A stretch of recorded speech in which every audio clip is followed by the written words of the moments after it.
Frente a frente por Radio Cacán, la 90.3. Y como siempre para nosotros es un gusto tenerlo y agradeciéndole siempre su predisposición con este programa al filósofo Ricardo Foster. Muy buenas tardes, Ricardo, un gusto como siempre. Buenas tardes para ustedes. Bueno, 60 y unos días más del gobierno de Alberto Fernández, de Cristina Fernández de Kirchner.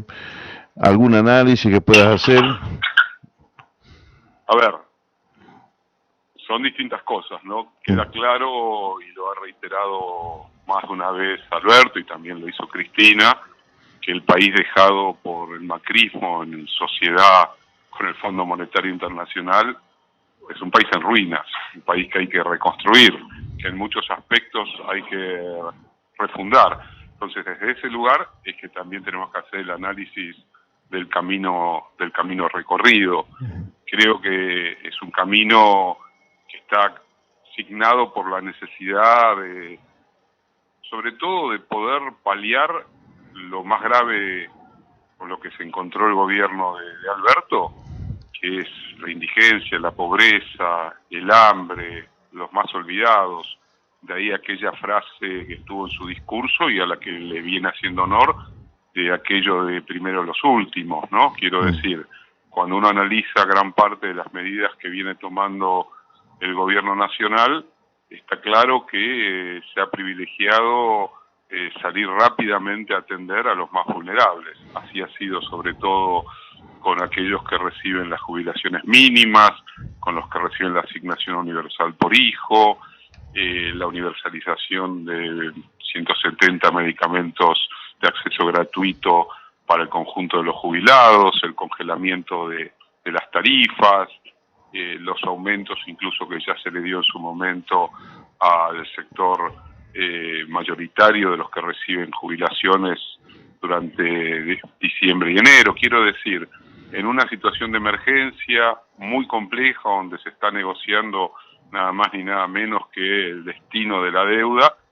la señal clara es que el gobierno no avanza en una negociación que tenga como consecuencia inmediata una lógica del ajuste. Entonces creo que ese es un punto fundamental que hay que remarcar una y otra vez. Casualmente, hablando de la deuda, y ayer sobre todo lo que decía, y tenía que venir el Fondo Monetario para decir, parece para algunos, reconocer lo que pasó en este país durante estos últimos 4 años. Es una paradoja, ¿no? Sí. Decime.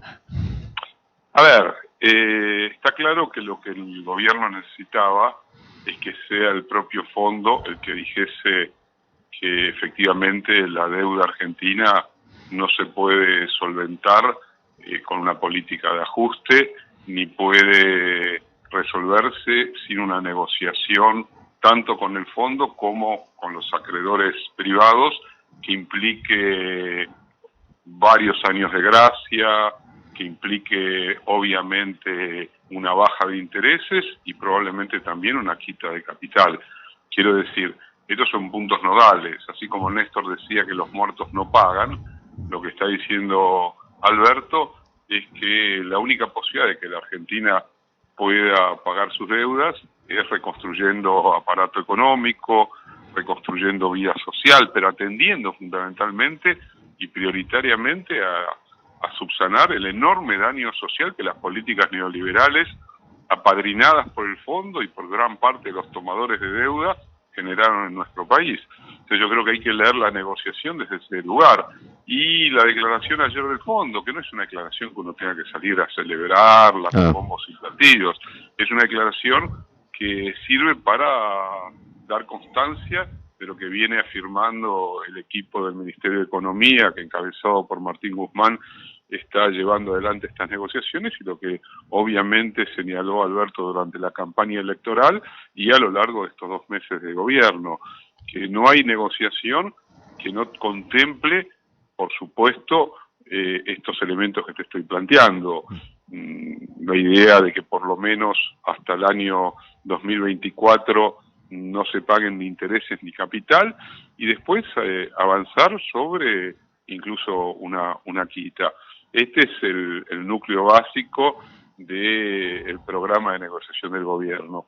Eso no significa que esto ya esté saldado, ni mucho menos. La declaración del fondo, en todo caso, plantea un tipo de discusión con los tomadores privados, sobre todo.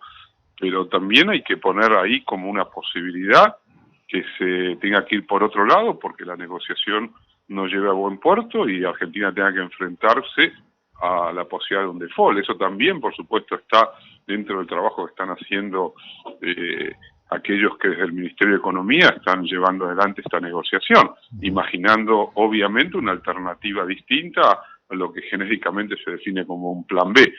Se apuesta obviamente a lo que sería el plan A, que es una negociación que sea razonable, que le sirva a la Argentina, que le sirva a la sociedad argentina y que sobre todo, insisto con esto, que no se haga en base a una lógica del ajuste. Si esto se logra, si se llega a buen puerto, mejor. Y si no, hay que pensar en la otra alternativa, que también es una posibilidad que está allí y con la que hay que también lidiar si es que tenga que ser esa la alternativa, ¿no? Con quien hablamos es con el filósofo Ricardo Foster.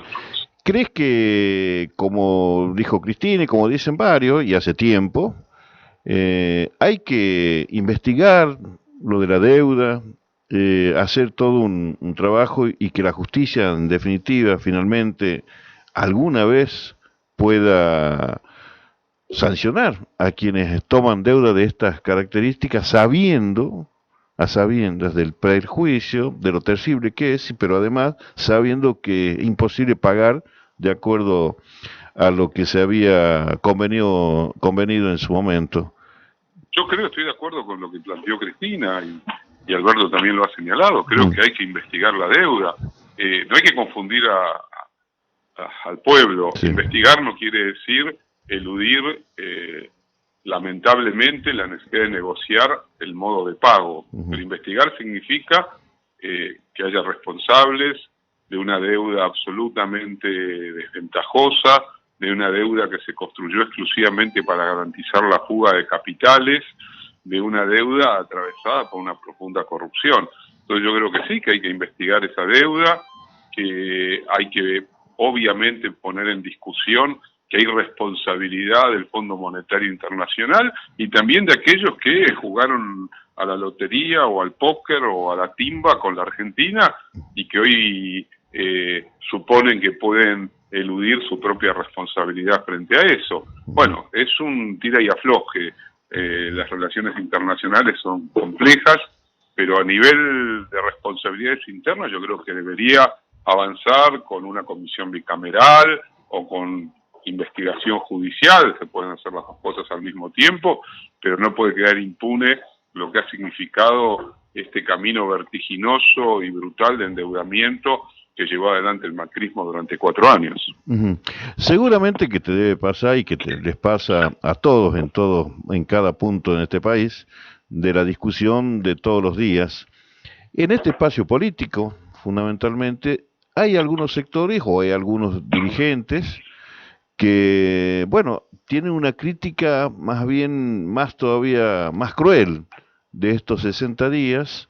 No sé si te pasó en alguna discusión con alguno de ellos. No, por supuesto, me pasa. ¿Qué es lo que le dirías en todo caso o qué le decís a ellos que pretenden más cosas o son más críticos, digamos? A ver, yo soy parte del Consejo de Asesores del presidente Alberto Fernández. Es decir, por lo tanto me cabe una responsabilidad. Quiero decir, no soy ajeno a lo que está sucediendo en términos de decisiones políticas y demás. Yo creo que algunos compañeros y compañeras no han leído la realidad real, profunda y dificilísima que el macrismo ha generado y que ha dejado en herencia. Quiero decir, dar cuenta de esa realidad implica tomar medidas, implica que no todo se puede hacer a la velocidad que uno imaginaba, que las cosas no se resuelven de la noche a la mañana, que un triunfo electoral no te da una hegemonía que te permita soñar con medidas ya ahora mismo de una profundidad radical. A veces olvidamos que las medidas más profundas y más radicales del periodo de los 12 años no se tomaron durante el gobierno de Néstor Kirchner, sino durante el gobierno de Cristina, por ejemplo. Con esto quiero decir que hay que tener un poco de paciencia. Insisto con aquello que señala y señaló Alberto, primero los últimos, hay señales concretas, por supuesto que hay que ir por la recuperación del aparato productivo, hay que ir por la recuperación del salario, pero no se puede recuperar el salario de la noche a la mañana. Los 20 puntos de deterioro que generó el macrismo no se recuperan de un día para el otro como si fuese magia, se recuperan reconstruyendo vida social, economía, inversiones, con una idea distributiva, con un crecimiento que no sea para pocos, sino que implica una concepción más igualitaria de sociedad. Pero insisto, eso hay que construirlo, es un camino, no se resuelve en una noche, en un mes, ni siquiera en un año. Este primer año va a ser un año para nada sencillo, es un año de reconstrucción. Incluso si la negociación de la deuda sale relativamente bien, cuando digo sale relativamente bien, quiero decir, se logra una caída de intereses, se logran 3 o 4 años de gracia, etcétera, etcétera. Así todo, el camino a seguir durante este año va a ser un camino de un lento y paulatino proceso de reconstrucción.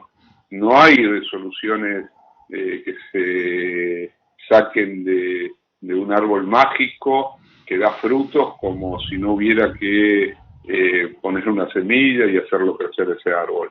Bueno, hay que darle, obviamente, intensidad, movimiento y un tiempo que le sirva a la sociedad argentina, ¿no? En ese aspecto, casualmente, ¿vos crees que si es algo que, por lo menos, y estoy seguro que en esto vamos a coincidir, en el gobierno de Cristina finalmente no se logró o no se pudo casi, digamos, contundentemente decirle a la sociedad de lo que estaba pasando y de lo que significaba cada acto de gobierno? Y ahora, está bien, 60 días, pero está en la cabeza del gobierno cambiar esa actitud y que la comunicación de las cosas que se hagan sea distinta.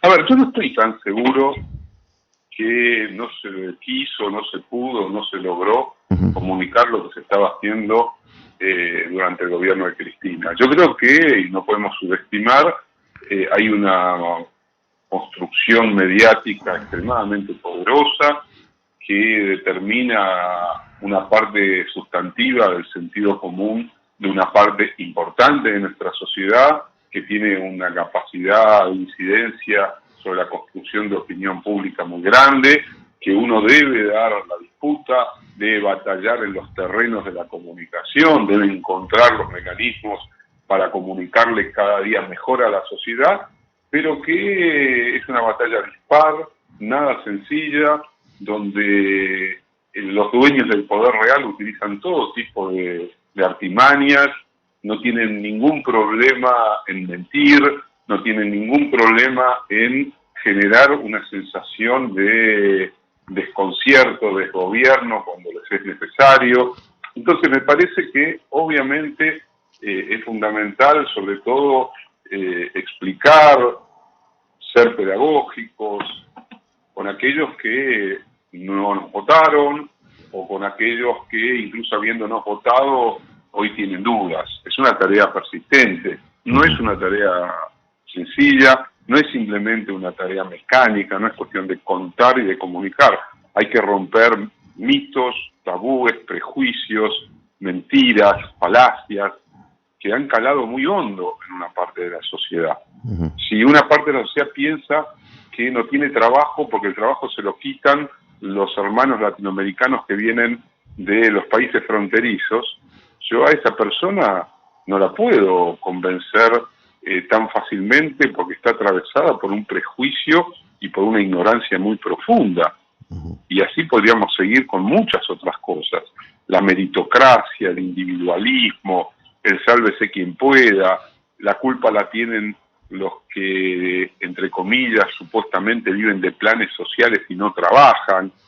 Todo eso que hace al sentido común es una disputa de todos los días contra un modelo de sociedad, contra un modo de construir sentido que tiene usinas que funcionan las 24 horas del día, los 7 días de la semana, los 30 días del mes, implacablemente, sistemáticamente, por la televisión, por las redes sociales, por los periódicos, por las radios. Bueno, nosotros tenemos que dar una disputa, insisto, en condiciones muy desiguales. Fue la disputa que mejor, peor, pero intentó dar el gobierno de Cristina, y es la disputa que evidentemente tiene que dar el gobierno de Alberto. Fíjate que una ley como la que se votó de emergencia y solidaridad fue rápidamente convertida por los medios hegemónicos en una ley del ajuste, y se buscó convencer a la sociedad que el gobierno de Alberto es un gobierno del ajuste. Bueno, tenemos que dar una batalla con mucha paciencia para desarmar esa mentira. No es fácil, insisto con esto. Es un trabajo muy duro y cuesta arriba, que hay que hacerlo en dos sentidos: con medidas concretas, con decisiones de gobierno, y al mismo tiempo con una capacidad de explicación y de pedagogía que sean de altura, ¿no? La última, con quien hablamos, es con el filósofo Ricardo Foster. Este hecho que, bueno, ha conmovido al país, como tantos otros, desgraciadamente, que pasó en el pasado, la manifestación por el crimen de Fernando. ¿Qué crees que pasó? Porque, bueno, la discusión es si la violencia está en la sociedad, si es el deporte, si es, bueno, ¿qué es lo que pensás sobre este tema? A ver, tratando de salir un poco de la cosa amarillista, la espectacularización mediática, que todo lo traduce en blanco, negro, en lógica binaria, o incluso en una mirada morbosa, o en una lógica puramente punitivista, cárcel, prisión perpetua, paredones de fusilamiento. Todo eso es parte de una jerga espantosa que recorre una parte de la sociedad y que muchas veces es alimentada, yo diría la mayoría de las veces está alimentada por la propia lógica de los grandes medios de comunicación. Obviamente que la matriz de una violencia espantosa que llevó a la muerte de Fernando no es unicausal, no es el rugby o el alcohol o el machismo. Es una combinación, obviamente, rituales de iniciación, estructuras patriarcales, machismo, racismo, la violencia en el interior de ciertas prácticas en algunos sectores que cotidianamente conviven con esa lógica y la llevan adelante. O sea, uno podría analizarlo desde distintos lugares y no hay una respuesta única. Acá tenemos una escena que parece ser muy clara: un grupo de 10 o 11 jóvenes que provienen del mundo supuestamente de clases acomodadas y que están en la cofradía del rugby, que se ensañan con un chico que proviene de sectores populares. Ahí tendríamos una definición brutal de dos lógicas completamente opuestas, ¿no? La de los que se creen dueños del país y aquellos que sufren a aquellos que se creen dueños del país. Pero me parece que no alcanza tampoco, porque no es que estos jugadores de rugby de Zárate sean la quintesencia de la oligarquía argentina tampoco, para decirlo de algún modo. Y no es solamente eso. Y tampoco se puede criminalizar a los jóvenes o a las prácticas juveniles, como si ir a un boliche a bailar ya de por sí conllevara una práctica criminal, o el alcohol como responsabilizador. Sin embargo, hay muchos elementos que hay que poner sobre la mesa. Sociedades cada vez más violentas, más fragmentadas socialmente, donde ciertas prácticas espantosas se convierten en prácticas comunes. Bueno, sobre todo eso hay que trabajar, y y obviamente que funcione una justicia que también está sospechada de ser arbitraria, de funcionar horriblemente mal, etcétera, etcétera, etcétera, ¿no? Uh-huh. No convertir este caso en una exigencia de punitivismo en el interior de la sociedad argentina, como aquel famoso caso Bloomberg, sí, que tuvo características completamente distintas, por otro lado, ¿no? Uh-huh. Así es. Ricardo Foster, como siempre, un gusto, y seguramente estaremos charlando en el futuro, nuevamente a ver cómo sigue este tema que es realmente problemático, pero que uno siempre tiene la esperanza de que vamos a salir y mucho mejor. Absolutamente. Un abrazo grande para ustedes. Igualmente. Bueno, estábamos con el filósofo Ricardo Foster, que siempre tiene el gusto y accede a nuestro requerimiento. Volvemos en unos minutos. Frente a frente.